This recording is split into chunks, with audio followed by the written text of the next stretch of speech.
नमस्कार मित्रांनो, आज 2 सप्टेंबर सोमवार नुकताच सोयाबीनचा हंगाम जवळ आलेला आहे आणि सध्या बाजारात सोयाबीनला काय भाव मिळतोय पाहूयात सविस्तर माहिती आपल्या व्हिडिओच्या माध्यमातून। तर शेतकरी मित्रांनो, पहिली बाजार समिती आहे नागपूर, आवक आलेली आहे 72 क्विंटलची।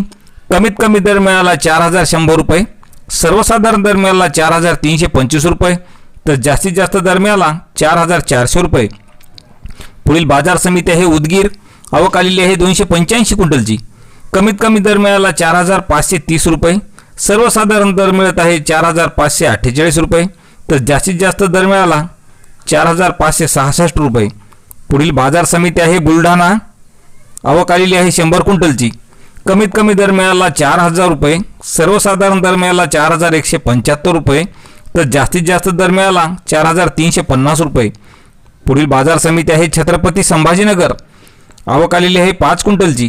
कमीत कमी दर मिळाला 4200 रुपये, सर्वसाधारण दर आहे 4200 रुपये, तर जास्तीचा दर सुद्धा 4200 रुपये।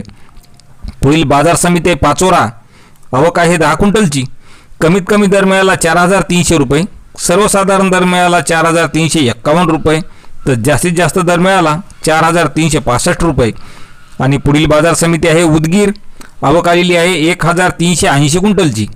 कमीत कमी दर मिळाला 4520 रुपये, सर्वसाधारण दर मिळाला 4529 रुपये, तर जास्तीत जास्त दर मिळाला 4538 रुपये। पुढील बाजार समिती आहे कारंजा, आवक आलेली आहे 1000 क्विंटलची। कमीत कमी दर मिळाला 4175 रुपये, सर्वसाधारण दर मिळाला 4385 रुपये, तर जास्तीत जास्त दर मिळाला 4520 रुपये। आणि शेवटची बाजार समिती आहे तुळजापूर, आवक आलेली आहे 40 क्विंटलची। कमीत कमी दर मिळाला 4450 रुपये, सर्वसाधारण दर मिळाला 4450, तर जास्तीचा दर सुद्धा 4450। तर शेतकरी मित्रांनो, असेच शेतमाल बाजारभाव पाहण्यासाठी आपल्या चॅनलला सबस्क्राईब करा। धन्यवाद।